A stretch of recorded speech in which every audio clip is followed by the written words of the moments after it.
under the New York City Victims of Gender Motivated Violence Protection Act, or VGM-VPA. The idea is that a sexual assault is a crime of violence that, because of the characteristics of that attack, it shows it was motivated by gender. And this specific law provides a 2-year look-back window to sue alleged abusers and those who aided or enabled that abuse, no matter how far back the alleged incidents happened. Meaning, if they were otherwise time-barred, you can still file a lawsuit. You just need to file it before March 1st, 2025. So this was filed February 27th. Actually, that's maybe why we're seeing an influx of so many lawsuits against Sean Combs before that deadline. But here's... All right, so this is from True Crime Sidebar Podcast. That's the first thing. And the fact that Diddy just got hit with 13 new lawsuits, it's like this keeps getting worse. It's like it never stops getting more terrible. Like, we're going to talk about the other video. Well, we'll talk about that later, but this is absolutely crazy. Everybody hit the like button and drop your city in the chat. Let me know where you at. Y'all already know what it is. Drop your city in the chat. Let me know where you at. Drop your city in the chat. Let me know where you are at. Who's in the building? Drop your city in the chat.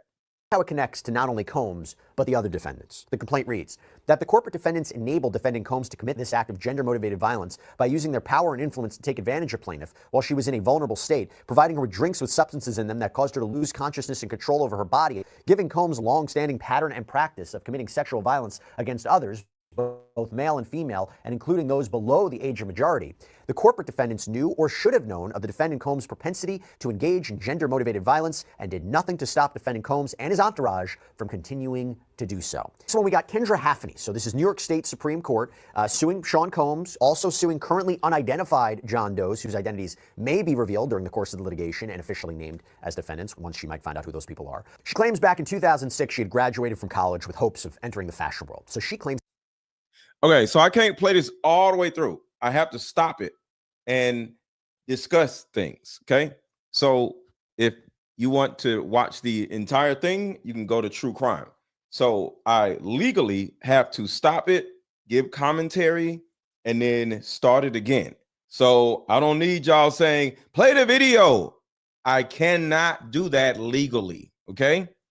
I'm not going to take somebody else's stuff and then just play it, because that's illegal when it comes to YouTube guidelines. So just so y'all know up front, I'm going to be pausing the video and doing commentary on it. All right, that's very important for y'all to understand. Okay, let's go. The next year, she applied to be on Sean Combs' new reality show on VH1. And the show is called I Want to Work with Diddy. And she claims after interviews and even receiving a letter saying she was a finalist, actually the text of that apparent letter is published in the complaint, she claims she was chosen to be on the show. Now, I remember that show. Do y'all remember the show I Want to Work with Diddy?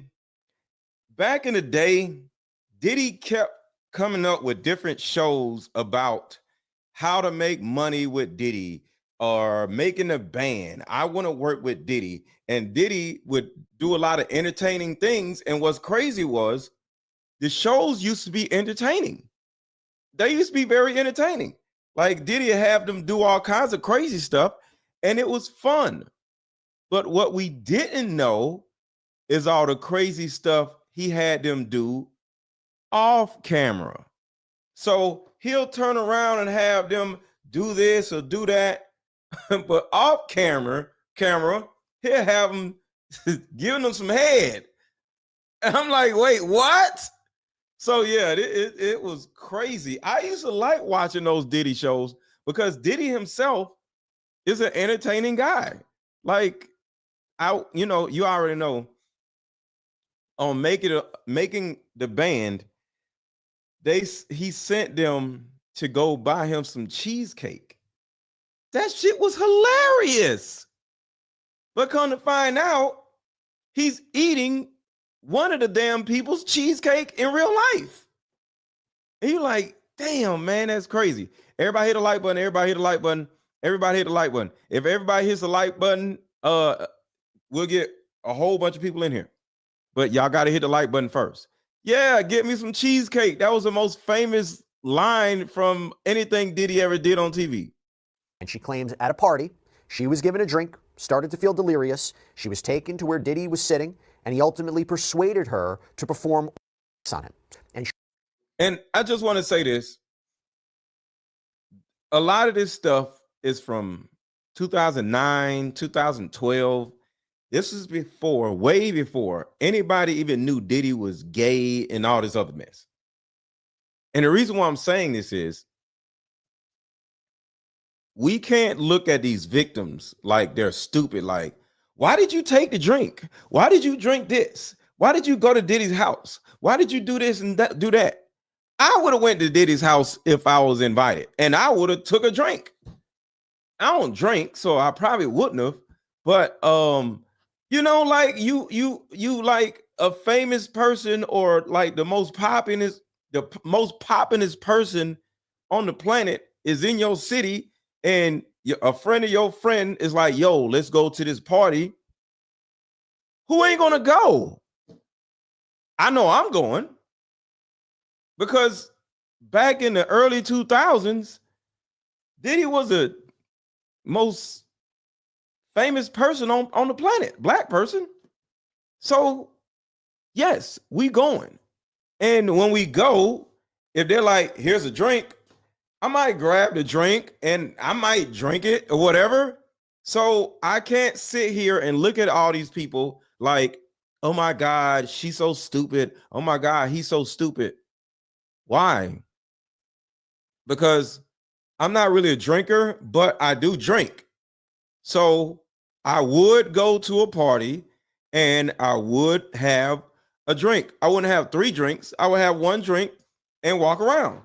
And if there was a room where everybody is having sex, I might be like, oh shit, what's going on in there? As long as there ain't no gay stuff going on, I might go in there and do something too. So, because you get so many people who call these victims stupid because they should have known better. Nobody knew Diddy was this psycho. Nobody knew Diddy was this psycho. So I just want to keep that in the front of your mind as you're listening to these lawsuits, because at the end of the day, who wouldn't have went to a Diddy party when Diddy was popping? So let's do this. Yes or no? Back in 2012, if Diddy invited you to a party and he was in your city, would you have went? Yes or no? Drop it in the chat. Would you have went to a Diddy party back in 2009, 2012, when he was like the most famous man on the planet? Yes or no? Him and Will Smith were the 2 most famous men on the planet. Yes or no? Would you have went before you knew anything about all this stuff Diddy is doing? What would y'all have done? I would have went.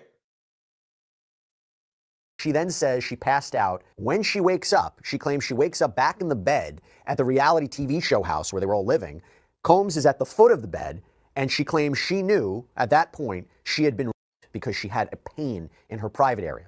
And she claims that she and the cast were at one point then flown to LA. I just got to ask, what in the world are they doing to these women where they're sore? Ladies, I don't think y'all get sore after sex, do y'all? And he got the baby oil and KY jelly on deck. Why are they sore? And I don't know, because I don't have a poom poom, so I don't know. But exactly, official bear, exactly. You would have went. I would have went. But ladies, just a side question. Do y'all poom poom be sore after sex? Like, why are these women like, oh, I wake up in my poom poom sore? Why? I don't know. I'm assuming, and y'all let me know if I'm wrong, I'm assuming it's because you sleep. It's because you're, and you're not turned on, possibly. I can only assume that. Because if you drink something and you don't even know what the hell going on and you sleep and somebody's just doing this, doing that, you're not turned on, so you're not wet, you're not excited. So the blood vessels down there are not preparing your poom poom for entry, I'm assuming. And therefore, if something enters there and it's not prepared properly, it's going to be sore. Am I right? No, he's doing something else to their poom poom because he didn't really want it. I I'm confused. My friend said she woke up naked and didn't remember anything, but wasn't sore after a night with him. Oh, damn. You knew somebody? Yeah, I guess it's the dryness. But what about Mr. Baby Oil? I thought he kept KY jelly and all that shit on deck. I don't know. I'm just asking. All right, we keep moving on because I was just asking. I'm a dude. I don't know about this stuff. Combs kept complimenting her, and she had this mixed bag of emotions about how to feel about all this because he called her a star or would be a star. But she claims that he continued to commit alleged acts of sexual assault and misconduct upon her. And she is also suing under the same Gender Motivated Violence Protection Act. So, question. The reason, according to what my man is saying, is all of these people are suing under the Gender Violence Protection Act. And it's about to end today or tomorrow, March 4th or March 5th. So everybody and they mama, literally, and they mama, and they daddy, everybody, they mama and they daddy, literally went down there and filed a lawsuit because this Gender Violence Protection Act, it ends on March 4th, I believe. So that is the reason why it's so much of a deluge of lawsuits all at one time. And it's crazy. Let me play this also. Hold on. And Diddy's accuser is now saying we're going to talk about this in a minute too. Well, I just wanted to get this up here. Next up, we have Leslie Cockrell. In the summer of 1999, she was at her friend Korea's apartment in the Bronx, and at around 1 a.m., Stone comes to the apartment with an invitation to go to Combs' party in the Hamptons. So they drive there. They arrive, according to her, at around 3 or 4 a.m. She claims she goes to this party, and at the party, she had to give security her phone, and she claims that Combs comes up to her, offers her a drink, rubs her shoulders, touches her, and then gives her a tour of the house. And she claims that as this was going on, there were essentially naked people engaging in all sorts of sexual activities all around her. And then she claims she started to feel lightheaded and then nauseous and believes, as we've heard before, that her drinks were spiked. Damn, man. When it comes to things like this, like, what do you do afterwards? You just got blanked in the ass and you're embarrassed. You're so embarrassed where you don't say anything. So to anybody who says, why didn't they come forward? Because this is embarrassing. And sometimes when other people come forward, it actually makes you more comfortable coming forward yourself because you don't feel like you're the only one. You don't feel, I will say, embarrassed by all of this. Check this out. Some of y'all have not seen this yet. Phone call, unknown number. I answered it, and it was Diddy. And I was like, fanboyed out. Like, what? He's like, man, I'm a big fan, man. You killed that movie, boo, boo. Hey, I heard you coming to New York next week to do 106th Park. Hey, pull up at the Sandra store. You can get whatever you want. Like, boom, go out there, go up there, look fresh, blah, blah, blah. And I'm like, Diddy's looking out for me, man. I never met him when I got to New York. I just went to the Sandra store, and they was. See, man, just imagine, bro, like if you are an actor or an actress or, just a content creator or whatever, and all of a sudden Diddy like hit you up or Diddy meets you in the mall and stops you and say, wait, what's your name? and Diddy and his bodyguards are standing there like this. And you're like, who, me? I'm, next thing you know, you're fanned out. You're like, yo. And Diddy's like, yo, I want to bring you to the studio or take my card and, I want to work with you or whatever. You going. I'm so thankful Diddy never ran into me in the mall and stopped me and said, who are you? You have a look. I want to have you as a model for Sean John outfits or something. And I'll be like, huh? Here's my card. Call me. I'm calling his ass. I'm finna be like, yo, I'm about to be lit. Because back in the early 2000s, nobody knew that Diddy was doing all this stuff. And then nobody told because they were worried about something happening to you.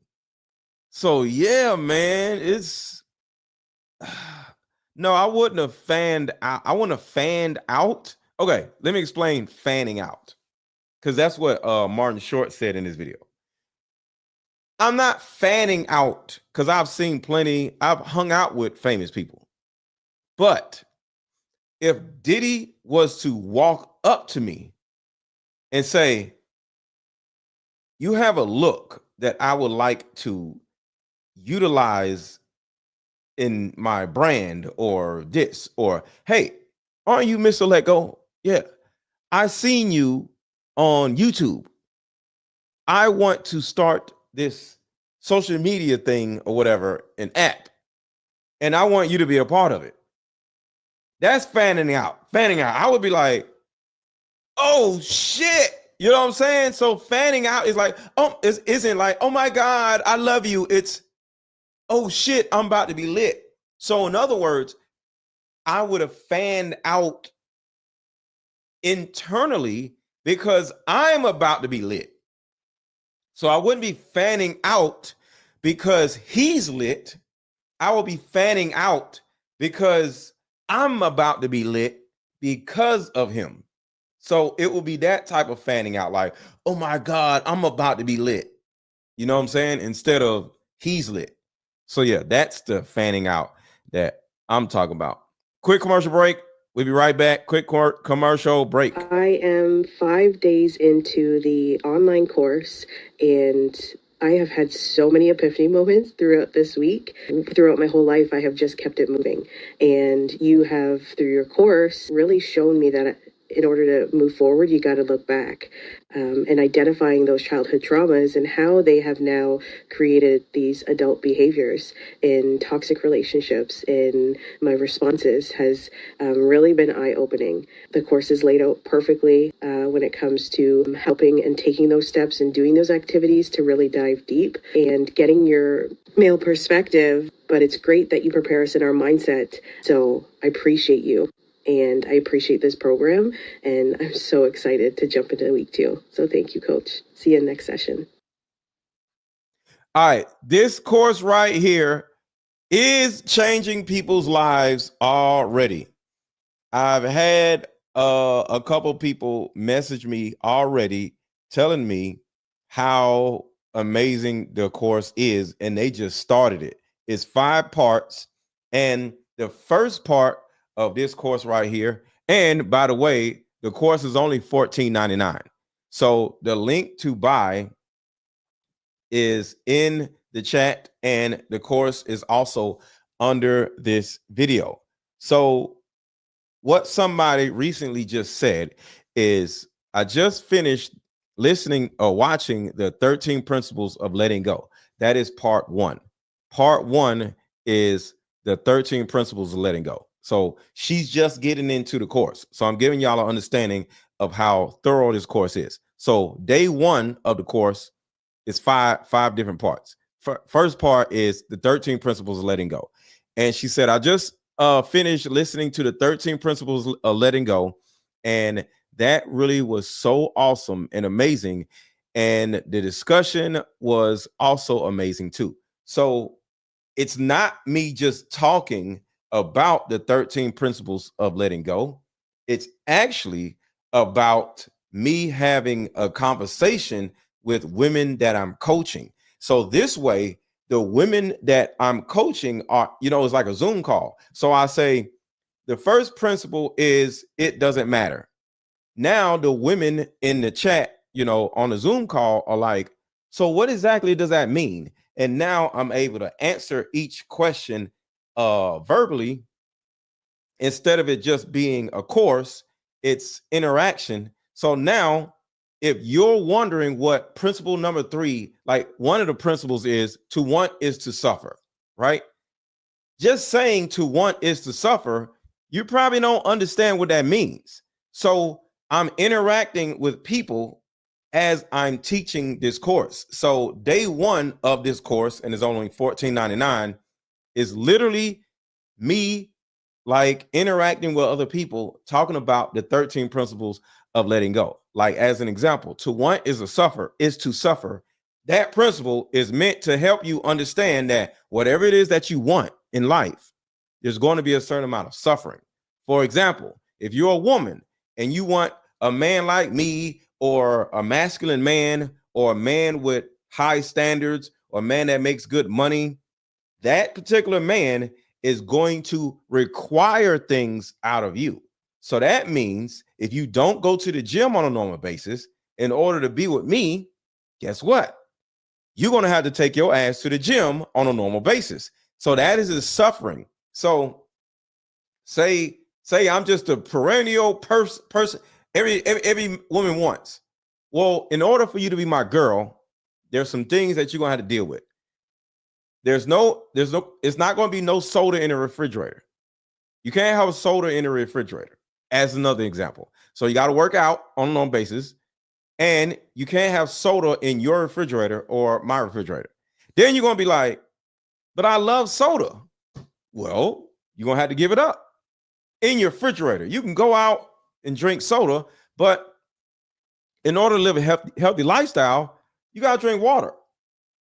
So certain things you would have to suffer through, because I'm now requiring things out of my woman that she may not like doing.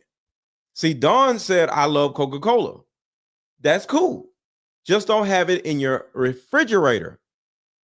So to want is to suffer means you got to pay attention to what you want, but you also got to look at the cost of what you want.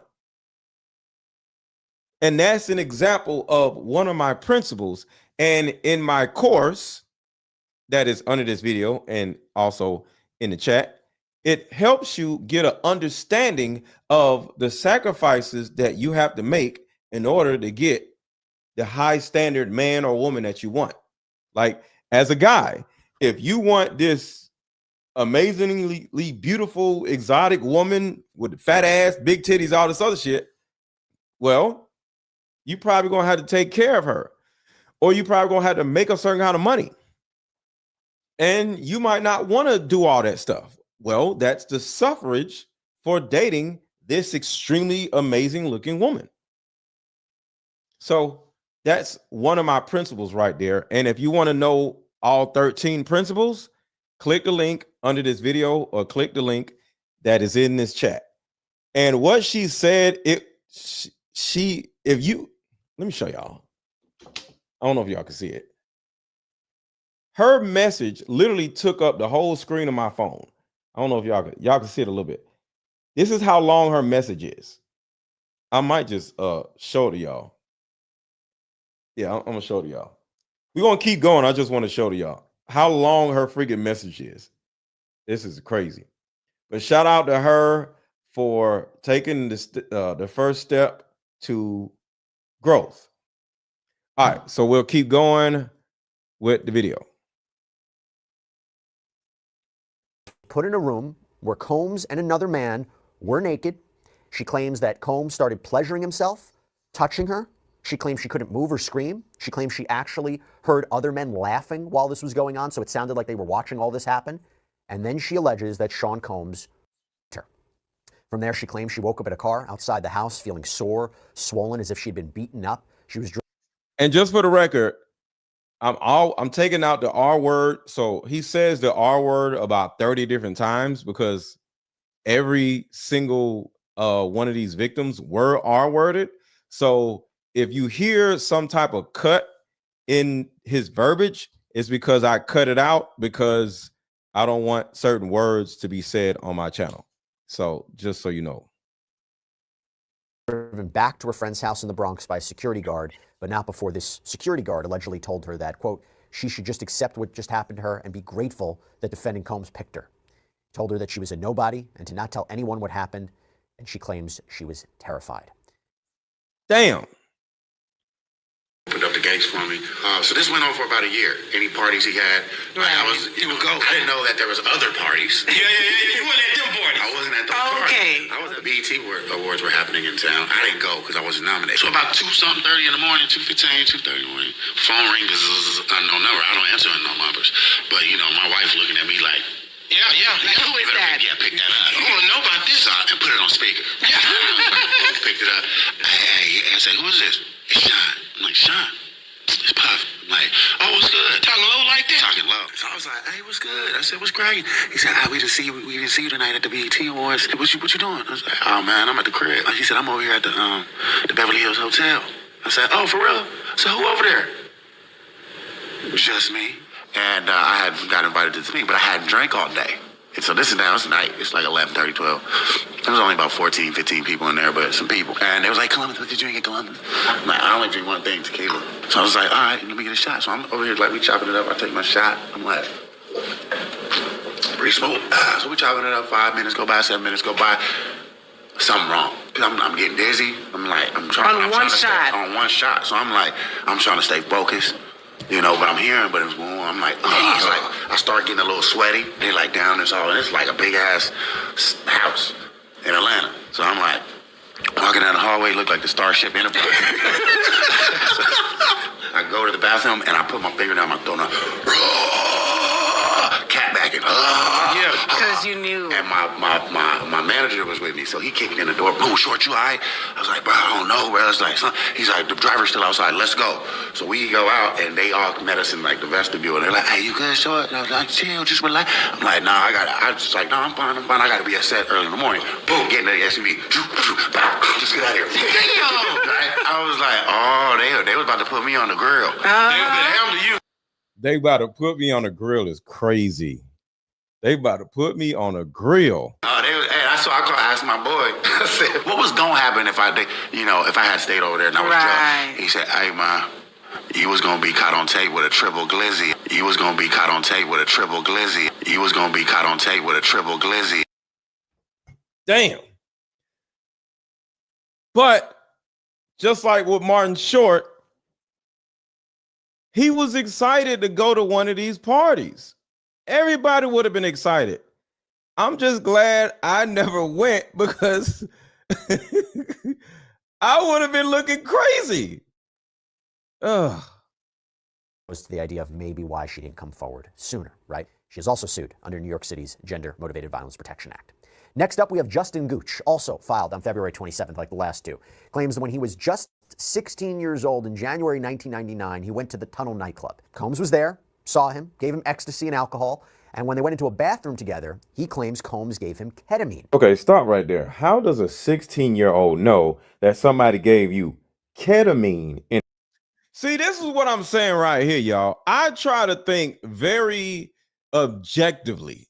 So I'm not saying this person in particular, this victim is lying, but I want to back it up a little bit, and I want y'all to understand what was said right here. Listen again. Driven back to her friend's house in the Bronx by a security guard, but not before this security guard allegedly told her that, quote, she should just accept what just happened to her and be grateful.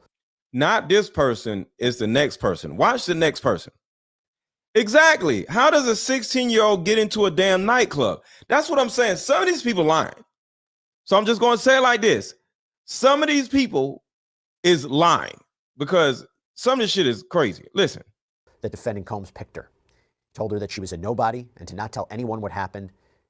I'm not talking about her. Wait to the next story. And she claims she was terrified. And it goes to the idea of maybe why she didn't come forward sooner, right? is also sued under New York City's gender motivated violence protection. Okay, this one right here just sounds super dumb. Everybody hit the like button, everybody hit the like button, everybody hit the like button, everybody hit the like button. Check this out. This one just sounds dumb. Next up, we have Justin Gooch, also filed on February 27th, like the last two. Claims that when he was just 16 years old in January 1999, he went to the Tunnel nightclub. Combs was there, saw him. How's a 16-year-old going to the Tunnel nightclub? The Tunnel nightclub is a club in New York. And I'm not going to say you can't get in there, but you can't get in there. You're 16. They card people in every. I can't remember the last time I've been to a club and I didn't get carded. I'm a grown ass man. I'm a grown ass man and I get carded. Layla says she loved the tunnel. So Layla, could a 16-year-old boy get into the tunnel? Layla, can a 16-year-old boy get into the tunnel? You're 16. How am I a grown-ass man and I get carded still, and a 16-year-old didn't? Come on, man. Uh-oh. Kadil said yes. Well, my cousins got in and they were minors. Oh. Layla said yes. Oh. Okay. I never been to the tunnel, so I don't know. Oh, shit. So I went to clubs that age. Well, my cousin got in and they were minors.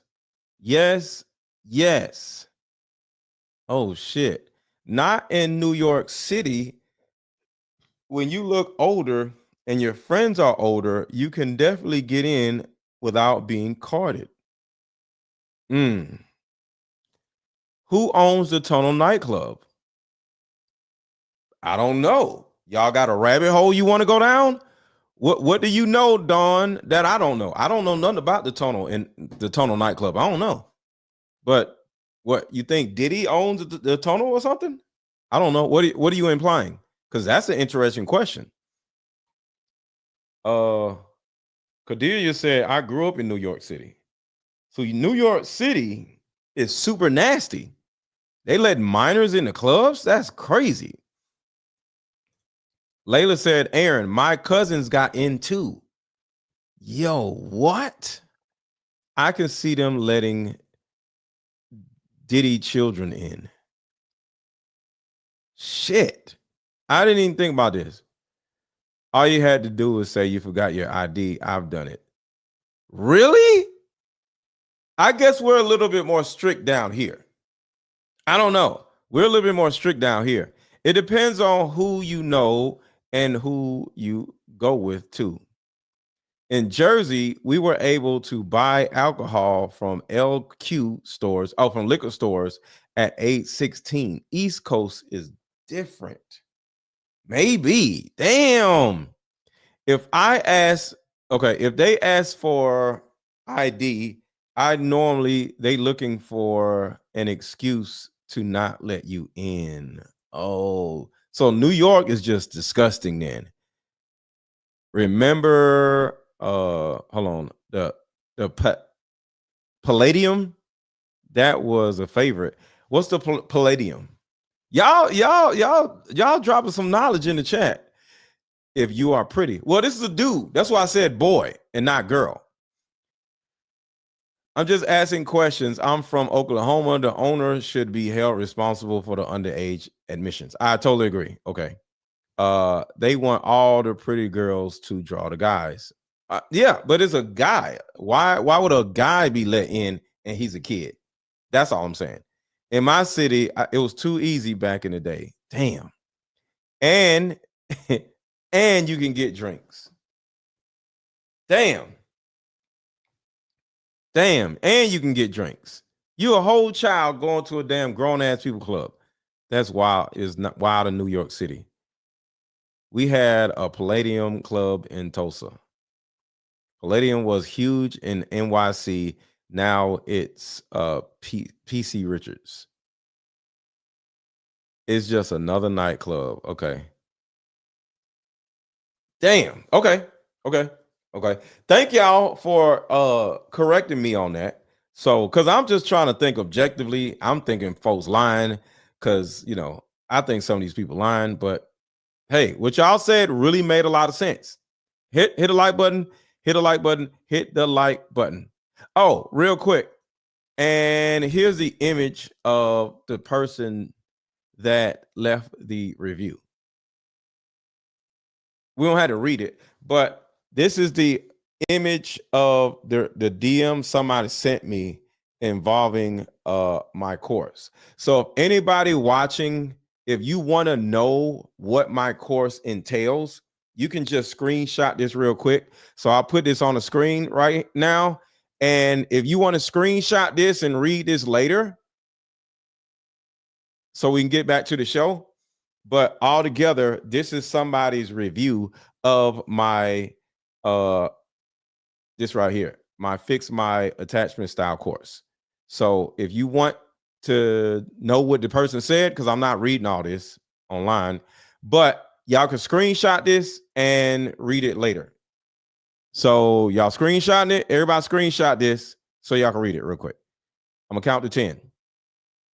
Count to 10. Y'all screenshot this, and then we want to keep going because I'm not reading all this.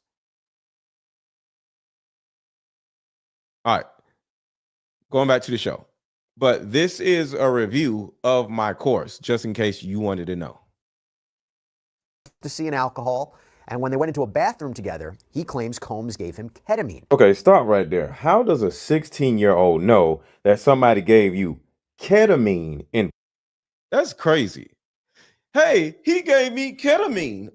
I don't even know what the hell ketamine is. What, it tastes like ketamine? What the hell is what is that? That don't make no Combs sense. was there, saw him, gave him ecstasy and alcohol, and when they went into a bathroom together, he claims Combs gave him ketamine. Okay, stop right there. How does a 16-year-old know that somebody gave you ketamine in particular? He didn't say a drug. He said he gave me ketamine. What the hell is a ketamine? How do I know that somebody gave me ketamine versus something else? This don't sound right. And then proceeded to him without his consent, with Combs allegedly saying, "That wasn't so bad, was it?" And he apparently didn't tell his grandparents, who he was living with back in New Jersey, but his friends apparently found out that this happened, so he wanted. And I'm assuming, I'm quite sure, but I'm just going to say, I think ketamine is horse tranquilizer. So it's not even a normal drug. Who the hell walk around talking about, he gave me some ketamine? The hell, that shit don't even make no sense. Unless there's a big sign on the damn thing that says, here, drink some ketamine. Like, this little dude sounds stupid. So I think he's lying. Under potential witnesses at a trial. Now he too is suing under the Gender Motivated Violence Protection Act. Next one we have from February 28th. So again, right before that March 1st deadline of the Gender Motivated Violence Protection Act. This is from an unidentified Jane Doe who claims that in or around March 1998, she and a girlfriend went to a party at Combs' recently opened restaurant in Manhattan called Justin's. And once there, she claims she met an unidentified athlete, referred to as Athlete A. Apparently, this person sent her a drink, invited her to a private table, but she claims at one point she goes into the bathroom and Athlete A follows her in.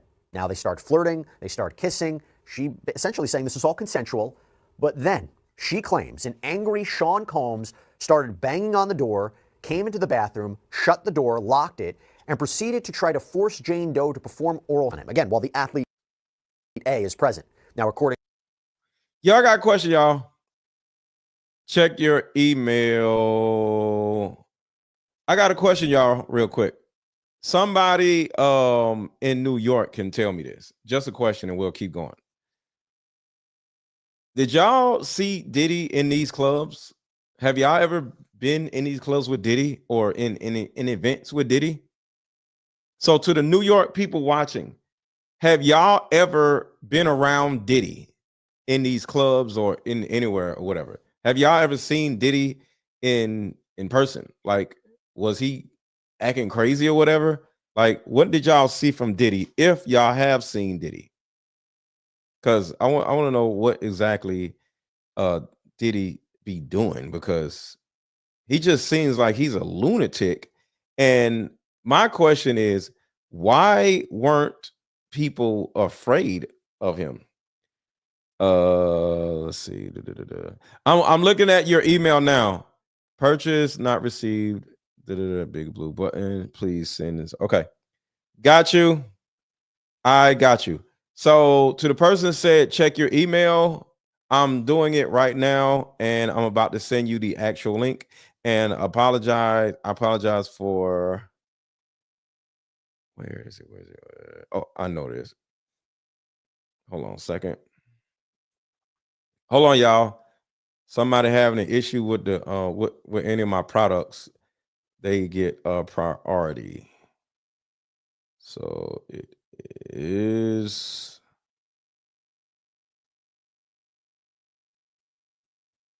okay. I'm gonna keep playing this, but I'm working on it now. I'm about to send you a link. To her, Athlete A did try to intervene, but Combs got angry at him. She was able to run out, but according to her, Combs then instructed one of his associates to spray champagne on her. Also, she is suing under the New York City Gender Motivated Violence Protection Act. Next up, we have another Jane Doe, also suing in New York State Court. She claims that in 2007, she was 18 years old and was working at the Enclave Inn in the Hamptons when she claims she was approached by an individual who said that they were connected with several high-profile people and invited her to one of Sean Combs' infamous white parties at Combs' East Hampton home. You know, the parties where everybody dresses up in white attire and there's celebrities all around.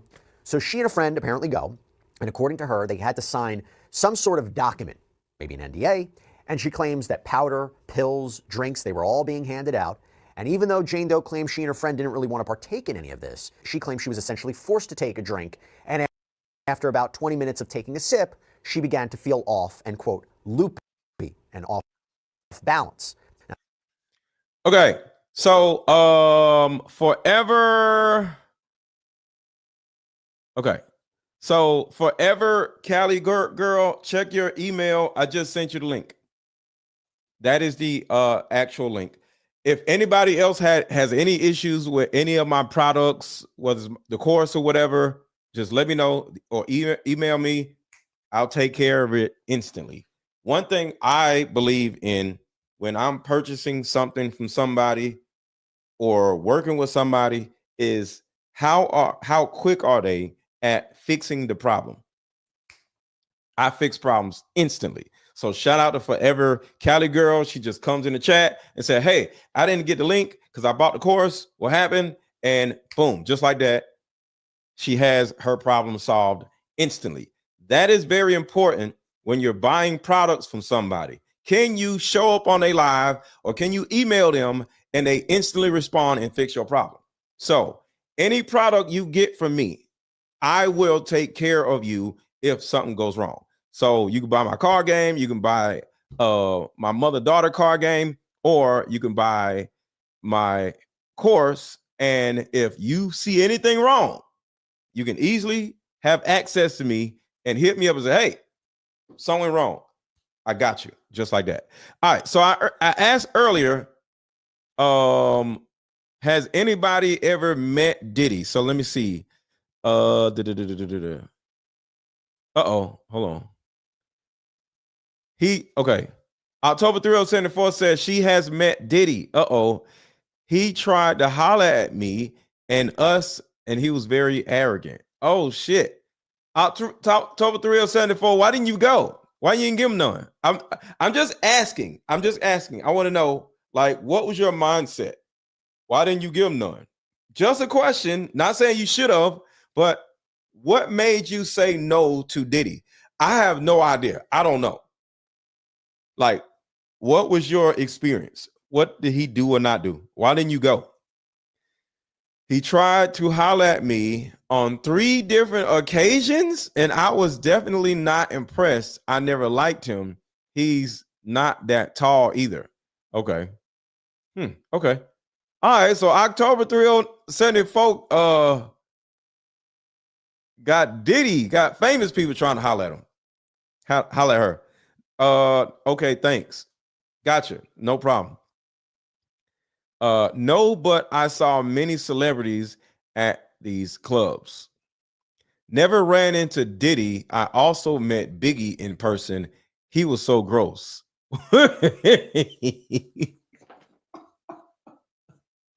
Wait. Why was he Yo, why was he gross, Layla? I gotta ask. I just want to know, why was Diddy gross? You mean he was like a terrible person and he tried to grab your ass, or he was gross because he was fat and ugly? I don't know. I'm just asking. Which type of gross are you saying, Layla? Fat and ugly, or his behavior was gross? That's crazy. I question now if he's even in jail. I think he's in jail. I saw Snoop Dogg and Dr. Dre when Snoop first came out at a club in Cincinnati. I got Dre's autograph. Oh, here we go. Diddy came to a church I went to back in the day for prayer. Diddy went to church. All right, Diddy came to my church, came to a church I went to back in the day for prayer when that case came up involving the shooting at the club when he was with J-Lo. That is crazy. I meant, did you talk to him? Let's see. Because they don't want grown men, they want young ones. That makes sense. That makes sense. That makes sense. That makes sense. Diddy seems like he's after the youngins, the tadpoles, and not grown ass women. So that makes sense. All right. Layla says, wow, I never liked Diddy at all. He looks like a monster. Those eyebrows and eyes are so telling and creepy to me. Glad you never entertained that devil. That's crazy. So that means y'all weren't groupies. So shout out to y'all for not being groupies. Shout out to y'all. Because a lot of chicks, if a dude got some money, she giving them everything. She giving the man her soul if he got some money. So shout out to y'all for having standards, requirements, and dignity. I love that. I love that. I love that. All right. October 3074. Here we go. So remember, October 3074 said Diddy tried to talk to her 3 times, and she was like, get out of here. So she says, I never liked him, and I like handsome men. I don't give a damn what you have or how famous you are. He's ultra creepy and whack. He was with his little entourage, and he literally circled me. Ooh, while I was in line. Damn, they circled her. That sounds scary as shit. Damn. Damn. So Diddy literally is creepy in real life. So yes, both groping. Oh. So Biggie was Diddy Jr.? We got some new information, y'all, about Biggie Smalls. Apparently, Diddy is daddy and Biggie was Diddy Jr. So Layla, because I asked about who have they met, and Layla said she met Biggie and said he was nasty. So Layla says yes, both. He was groping her and he was sweaty and the pimples, eyes all wandering around.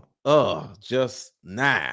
So some of y'all don't know, one of the reasons why the notorious B.I.G. always had dark glasses on is because he had a wandering eye. Biggie was like, he looked like he was mentally retarded. I'll just say it. He looked like he was mentally retarded. One of his eyes was wandering around. He just always sat around like this and shit. He just looked like something was wrong with him, and he was fat as hell. So, and he talked like So he had like a little breathy type of Biggie can easily look gross, but damn, he was grabbing on you too. Damn, Biggie, for a drink. And I looked at him and looked away. He looked me up and down, and his ugly mouth hanging open. It looked offended and walked away. You know how Diddy, she talking about Diddy. You know how Diddy, he had big teeth. So he'll be like,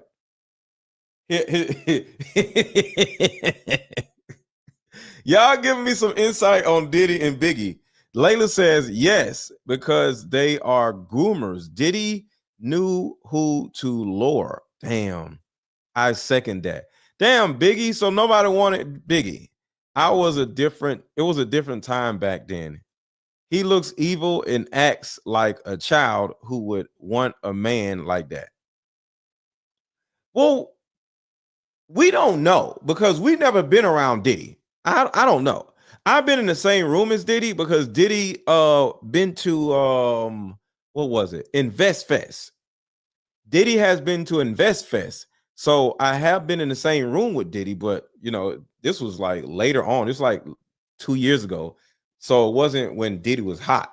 Like 2 years ago, nobody gives a damn about Diddy. Like, I don't care about no damn Diddy. If Diddy would have walked up to me in 2 years, like in 2023, I'm like, bro, get out my face. Because you know, nobody cares. I know that's right. All money ain't good money. Sorry, I grew up in that area. I love the music from Biggie and the whole crew. I was shocked and sad to hear all these things. A predator by the sounds of things. Is there a freak off video with Biggie? Ugh, I don't think nobody would have wanted to film that. That sounds disgusting. Aaron, who didn't know Biggie was cockeyed? He even said it in the song. Yeah. Okay. All right. So let's get back to the video. This is interesting because what I'm about to describe to you is an account not from Jane Doe, but this is apparently according to Jane Doe's friend. So seemingly a key witness, the key witness here in this case if this should go to trial.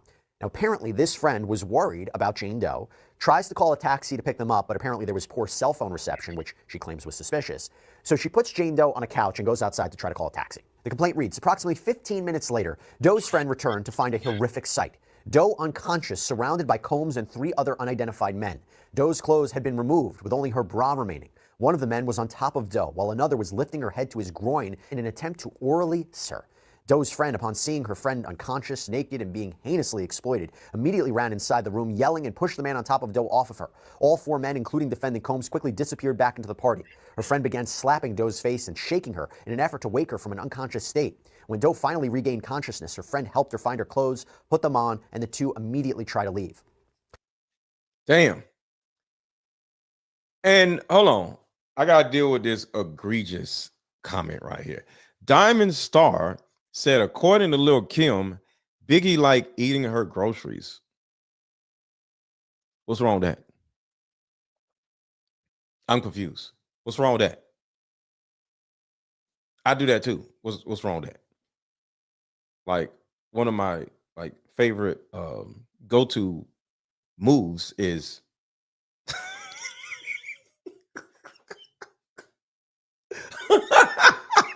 what's wrong with that? Ain't nothing wrong with that. What are you talking about? Eating groceries. Like, who doesn't do that? Well, I don't know anybody whether they do it or not, but what's wrong with that? What is wrong with that? I'll do this and then, you know, never mind. All right. Biggie's stomach led him. I could not understand him at all. He was so gross and lame. Yeah, to me. Yeah, I can imagine Biggie being lame as hell. I know you didn't ask, but R. Kelly's secret house is right around the block from me. Oh shit. Not too far from his house in Olympic Fields, Illinois. So Pammy Pam, did you ever meet R. Kelly? Like, do we be running around peeing on women and stuff? Like, so Pam is in Chicago. Damn, that's crazy. Lil Kim must have had low self-esteem issues because she was beautiful, and to get with that slob was diabolical. Exactly, because Biggie was a nasty looking slob. He was just ugly as hell. What's disgusting is the way Biggie was looking. Diddy, yuck, and he looked like a straight B. Yeah. But it is what it is. The two young women slowly made progress towards the exit, with Doe relying heavily on her friend to both stand and walk. When they reached the door, a man stepped in their way, blocking the path to leave. He reminded them of the, quote, legal documents they had signed when they arrived, stating, what happens at this party stays here. Doe and her friend left the property, were able to get a taxi. Once inside, Doe slipped back into unconsciousness almost immediately. Doe's friend helped get them back to her house. Doe and her friend did not report the incident to the police or their parents due to their fears of retaliation from defendant Combs. Stop it. Stop what? What do you mean stop it? That's what she said, but with consent though. Tanya C said, I met R. Kelly at an IHOP in Detroit. My friend gave him her number.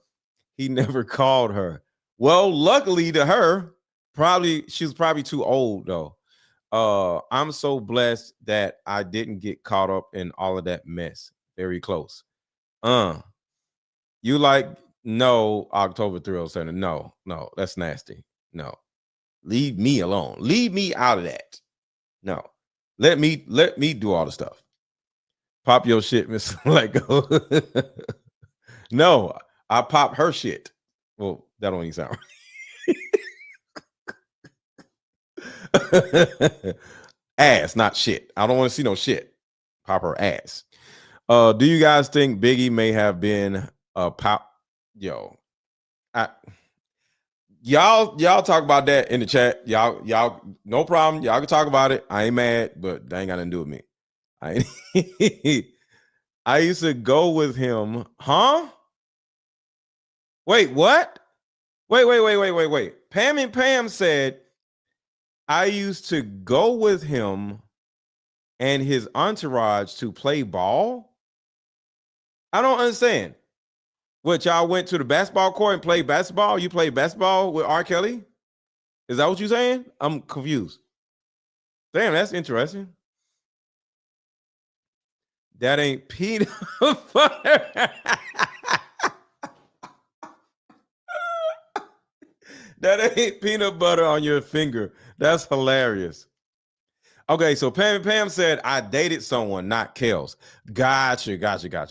Okay, Belleville, Illinois. Okay, y'all are hilarious. No, I mean fresh out the shower, and I just want to sniff it. Okay, I'm not trying. I don't. Well, yeah, I do. I stick my finger in there, but other than that, I don't care about the rest of it. Yeah, I might stick my thumb in there. Other than that, that's about it. But yeah, that's about it. I don't do all the extra stuff. I don't want to go in there because that's nasty. I'm not gonna say it's nasty. Okay, it's nasty, but all right, let's keep going. Y'all stay out of my damn business. Shit. Moreover, they were concerned that no one would believe them because of defendant Combs' status as a celebrity. Also, a lawsuit under New York City's Victims of Gender Motivated Violence Protection Act. Next up, we have another Jane Doe. Claims that in 2006, when she claimed she was in her 20s, she and others went to the famous 40-40 Club. And she claims Combs was there, sent over drinks, and after drinking them, again, she began to feel woozy. She goes to the bathroom when all of a sudden she alleges Combs busts in, tries to force her to perform on him, fondles her. And now let me read you the rest from the complaint because I don't think my description is going to do it justice. Quote, Doe began screaming for help. Enraged and true to character, Combs shouted, I'm Puff Daddy. I get what I want. I have the keys to the city and I know you want it. Doe continued to resist, screaming no and help. However, due to the loud music from the club speakers, no one heard her. Suddenly, the main bathroom door opened again. Distracted, Combs briefly looked away. Realizing the opportunity, Doe shoved him against the stall door and ran past him out of the bathroom. As she exited, she noticed one of Combs' bodyguards, a known associate regularly involved in his illicit behavior, standing outside. Doe fled the club, disheveled, terrified, and emotionally and physically traumatized. Can y'all imagine how many women done ran out of Diddy's house, scared, crying, breathing hard? That's crazy. Pam said so close. Yeah, she's saying she was so close to the situation with R. Kelly, but luckily nothing ever happened to her. Shit. And men, exactly. And men. Yeah, you're right. Her life has never been the same. Also suing under the Victims of Gender Motivated Violence Protection Act. Next, another Jane. Everybody hit the like button. Everybody hit the like button. Everybody hit the like button. Everybody hit the like button. Everybody take a second right now to hit the like button. The likes are not up, and I need y'all to hit the like button.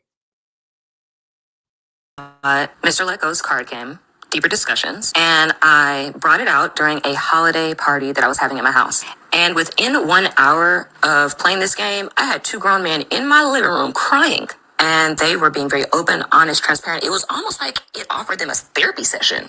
And they could say things and express things that they hadn't been able to before. And I thought that was awesome. To this day, I am friends with one of the guy's girlfriends, and she attributes the improvement in their relationship to us having that moment.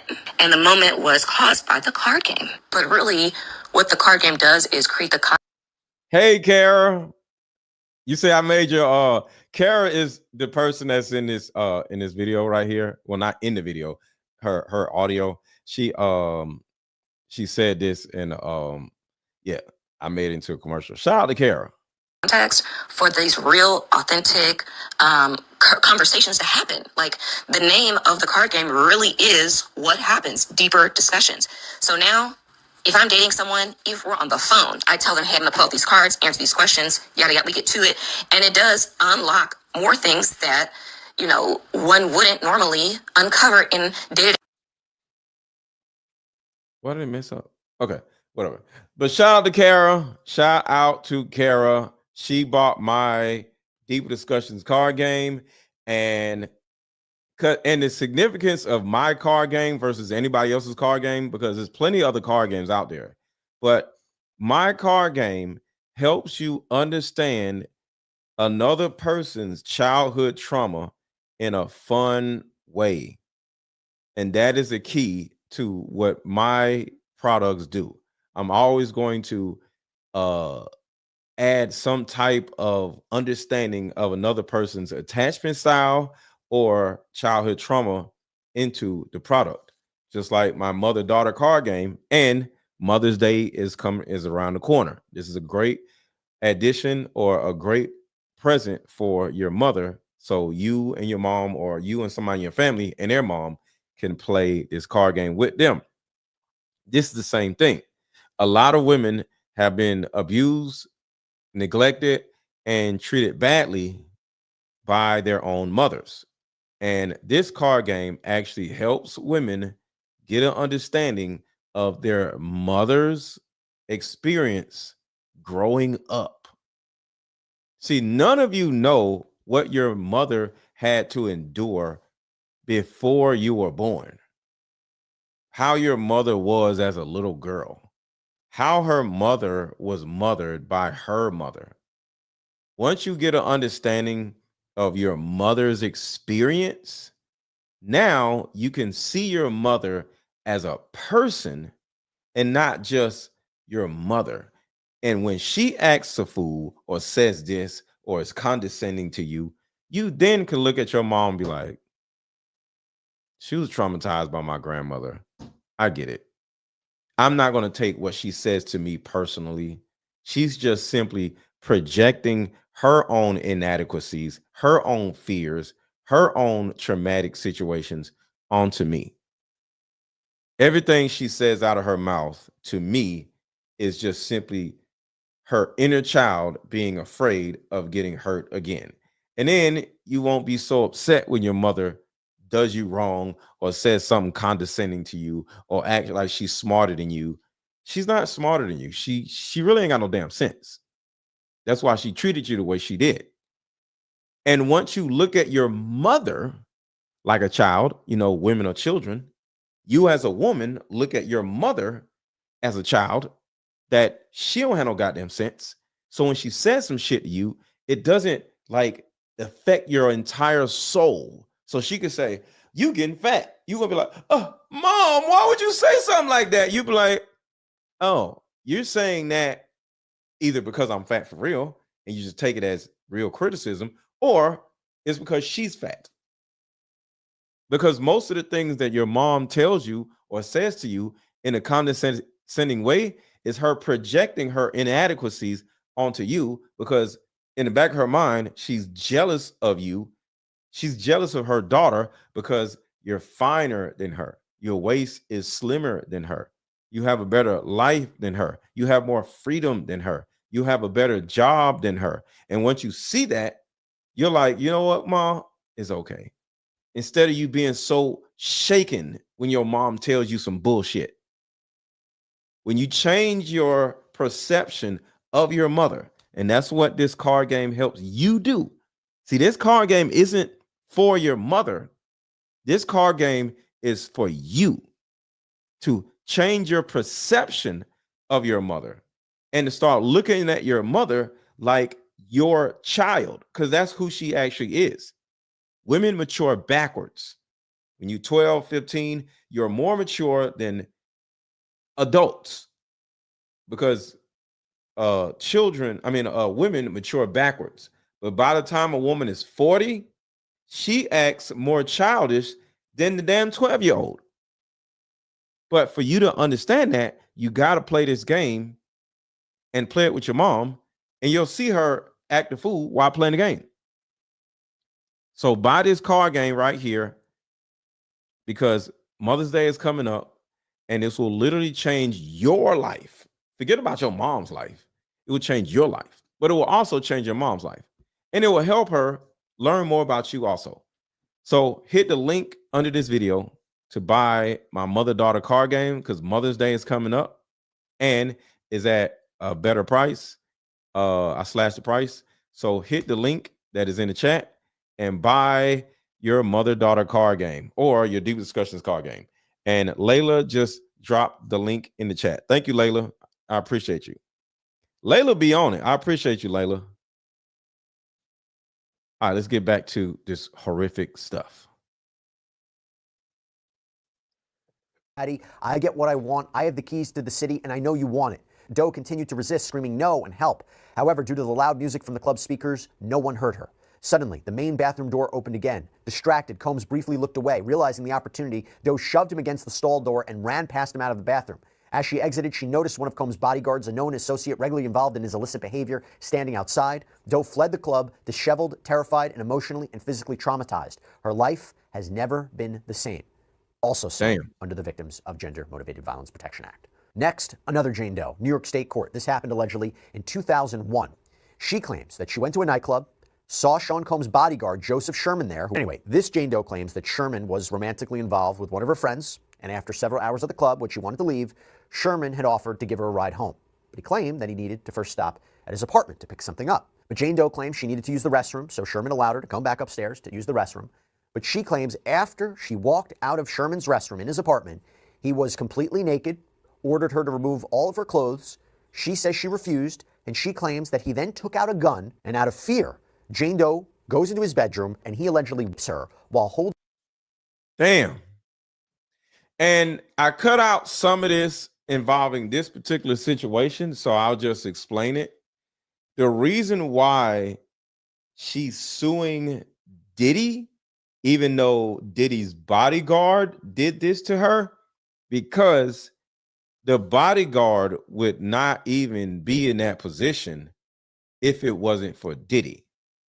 So, as y'all already can expect, it's not just Diddy that does these crazy things. It's the people that are around Diddy, because birds of a feather flock together. So she's not suing the bodyguard probably because he ain't got no money. So she's suing Diddy because he was hired by Diddy, therefore an extension of Diddy. So that's kind of like why she's a part of this also. Well, that's her logic, I guess. Holding a gun to her.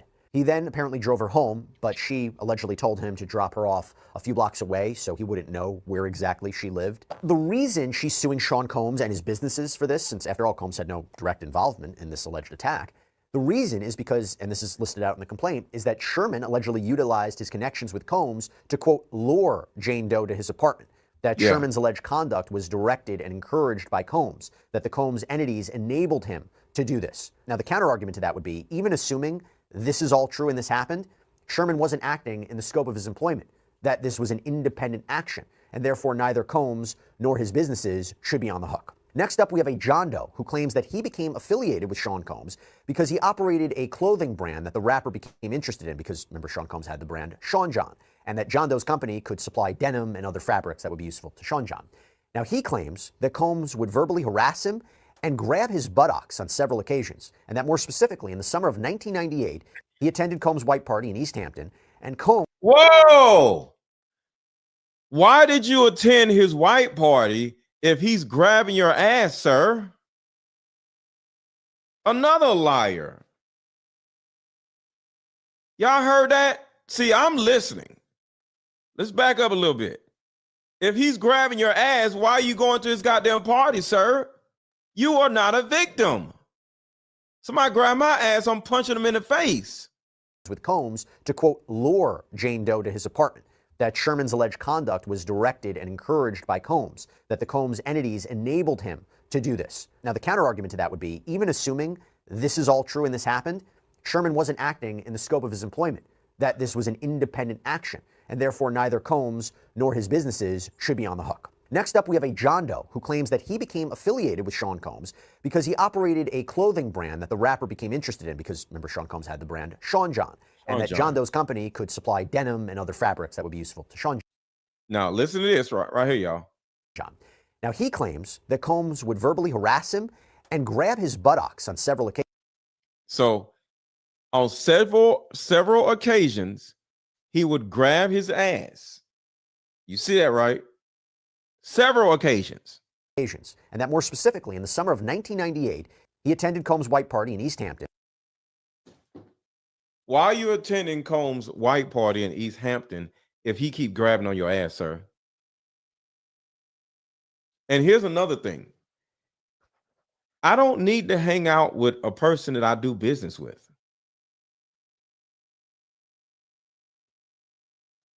I don't need to hang out with a person that I do business with. As an example, with tonight's conversation. After the show, in most cases, I don't hang out with them. I'll go on about my business and do some other shit. Most likely is because I know somebody in the city and me and them are hanging out together over there, and Ace and everybody else, they'll go somewhere else. In almost every city, I go somewhere else and Ace and them go somewhere else. Hence, my point. I don't need to hang out with a person I'm doing business with. So if anybody has a party and I'm doing business with them, I don't need to go to their party if I don't want to. So why the hell are you going to all these damn parties and this man grabbing your ass?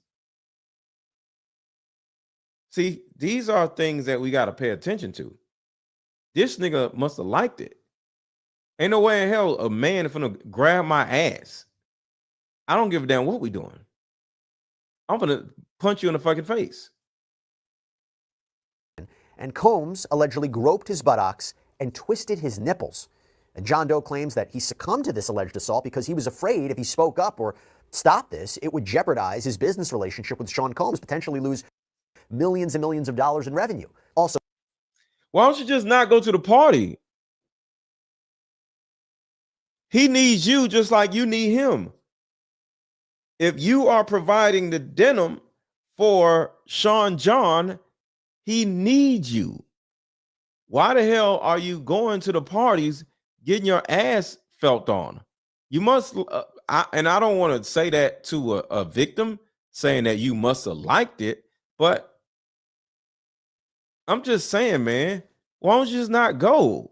Some of these people lying. Suing under New York City's Gender Motivated Violence Protection Act. We have another John Doe, New York State court, who claims that in 1997 he was a respected barber working in Harlem and Combs was one of his clients. And one day he claims he was invited to a recording studio with Combs. And after being supplied alcohol and marijuana, he claims he fell asleep. And when he woke up, he claims he saw Sean Combs standing over him, his pants and underwear pulled down. I'm not going to go into further detail here other than to say he believes Combs had violated him. And then John Doe claims he got angry. And that's when Combs, according to him, offered him $1,000 to calm him down. Now, this John Doe claims he took the money, left the studio humiliated, and he claims Combs kept giving him cash to keep him quiet as they kept running into each other at different events, again suing under the Victims of Gender Motivated Violence Protection Act. We have another John Doe filing suit in New York State court, although this one... Wait. Back up. Back up. Now, this John Doe claims he took the money, left the studio humiliated, and he claims Combs kept giving him. He took the money and left the. Y'all hear that, right? He took the money. Why are you suing if you took the goddamn money? You got your money already. You greedy son of a bitch. Listen to this. Standing over him, his pants and underwear pulled down. I'm not going to go into further detail here other than to say he believes Combs had violated him. And then John Doe claims he got angry. And that's when Combs, according to him, offered him $1,000 to calm him down. Now, this John Doe claims he took the money, left the studio humiliated, and he claims Combs kept giving him cash to keep him quiet as they kept running into each other at different events. I just want to ask y'all, if a man does something and then he turns around and give you some money so you'll just leave it alone, and every time he sees you, he hands you some more money, do you think that person can turn around and sue the person for what they did? Yes or no? I just want to know. What do y'all think? If a man did some inappropriate stuff with me and I whoop up on him, like, nigga, I beat the like, what's wrong with you? And he be like, whoa, I'm sorry. Here's $1,000. And I walk out of there like, all right, nigga, you know what I'm saying? Whatever, right? And then I see him again, and I was like, hey, I beat your, something like that, right? Like, whoa. Chill. Here's $5,000. All right, motherfucker. Right? And then I see him somewhere else. He's like, whoa. Give him this. Then I get like $2,000 more. And then later on, do I have the right to sue him for money for what he did if he was giving me money for what he did? What do y'all think? They shouldn't, but what equates to a fair compensation? It depends. Yes. No. Yes. I'm just asking. I'm just saying. I can't imagine being in that situation, but he got compensation already. Why are you asking for more compensation when you got compensation? You are enabling their bad behaviors to make others become victims. I'm just saying. No, then Diamond says no. That's all I'm saying. I'm just saying, y'all. I don't think he needs no compensation because he got compensation. And if it wasn't, think about this now. And if it wasn't enough compensation, why didn't you go to the police? You such a tough guy. Why don't you go to the police and say, yo, that motherfucker run around groping people? I'm just saying.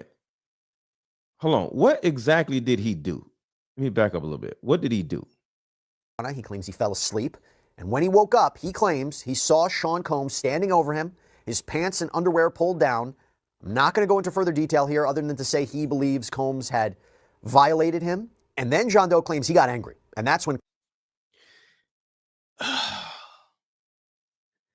I can't imagine being in that situation because this is more than a groping. He R-worded him while he was asleep, and he woke up with Sean being over him. Yo, y'all know how tough guys always say, if a man ever did this to me, I'ma delete him. None of these niggas do that in real life. They all lying. I wish somebody would do that to me. I'll unlive him. No, you wouldn't. Shut up. Because all these men got R-worded by Diddy, and Diddy been walking around like he ain't did nothing for 3 decades. All these niggas lying. You wouldn't do a goddamn thing. Shut up. Because this man didn't even go to the police. No one thinks these acts early on. Everyone is scared of Diddy. Oh, yes, they do. They just don't talk about it. Okay. I'm just saying. Combs, according to him, offered him $1,000 to calm him down. Now, this John Doe claims he took the money, left the studio humiliated, and he claims Combs kept giving him cash to keep him quiet as they kept running into each other at different events, again suing under the Victims of Gender Motivated Violence Protection Act. We have another John Doe filing suit in New York State court, although this one very different because he claims that what happened to him was back in 2006 when he was just 14 years old. Claims he was visiting a hotel near Madison Square when Combs walked in, recognized him because, according to John Doe, his father had had business dealings with Sean Combs. And from there, he claims Combs invited him to his hotel room to, quote, party. So he goes there, and that's when Combs allegedly offered him a drink. As you've already seen already from the other suits, John Doe claims he was slipping in and out of consciousness and claims that when he woke up, Combs was seeing him, 14 years old. And he also says that this was being recorded. Now, he claims he didn't report what happened to authorities or his family out of fear that he felt powerless. Again, suing. Solution that will help every woman watch. I just came up with a solution that will help every woman watching, regardless of age, regardless of background. See, in my 7 years of coaching women, the number one thing that I hear in my coaching sessions is her issue or tumultuous relationship with her mother. So what I've done is come out with a card game that will actually help mothers and daughters come back together. We have to get to the source of a woman's pain, her inadequacies, her insecurities, and heal that little girl inside of her before she goes out in the world as a woman. I call Like Mother, Like Daughter, therapy in a box. Therapy in a box is 50 questions for the daughter to ask the mother, questions that you always wanted to ask. And it's also 50 questions for the mother to ask the daughter. But when you're able to ask the questions that you always wanted to ask to your mother without her getting upset, without her pulling rank on you, the lines of communication are now open. When women are finally able to forgive their mother, relationships outside of the household would then blossom. Because for most women, there's a hurt little girl inside of her that never had an opportunity to be seen or heard. But all that stops when you buy my new Like Mother, Like Daughter card game. Order it now. The link is under this video. Click the link and let's start healing.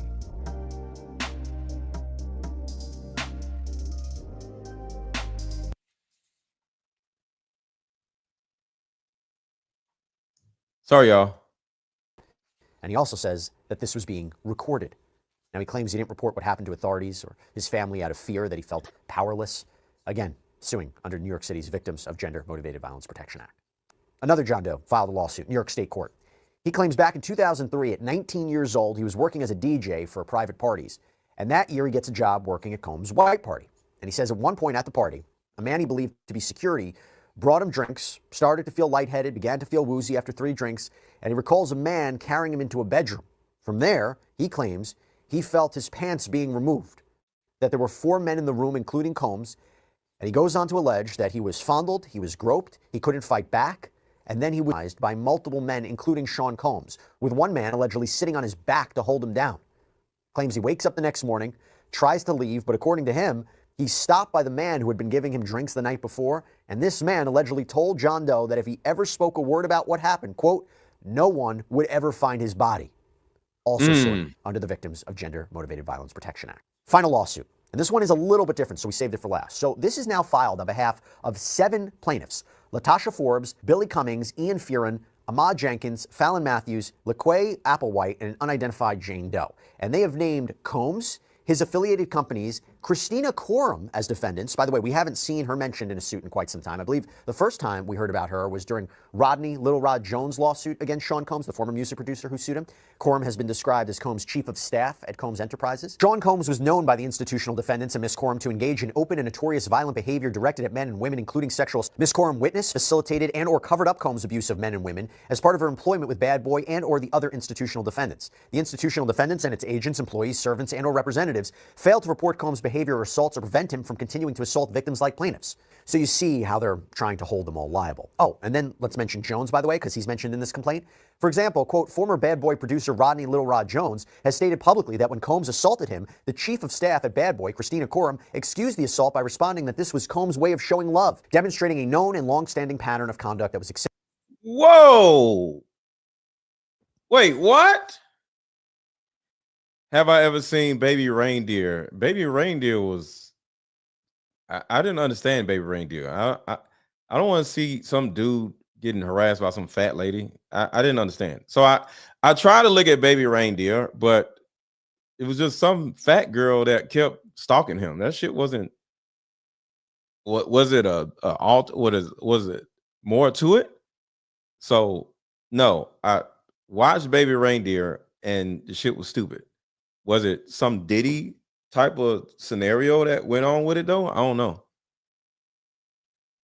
Constitutional defendants and Miss Corum to engage in open and notorious violent behavior directed at men and women, including sexual. Miss Corum witnessed, facilitated, and or covered up Combs' abuse of men and women as part of her employment with Bad Boy and or the other institutional defendants. The institutional defendants and its agents, employees, servants, and or representatives failed to report Combs' behavior or assaults or prevent him from continuing to assault victims like plaintiffs.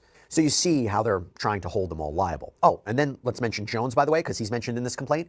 For example, quote, former Bad Boy producer Rodney Little Rod Jones has stated publicly that when Combs assaulted him, the chief of staff at Bad Boy, Christina Corum, excused the assault by responding that this was Combs' way of showing love, demonstrating.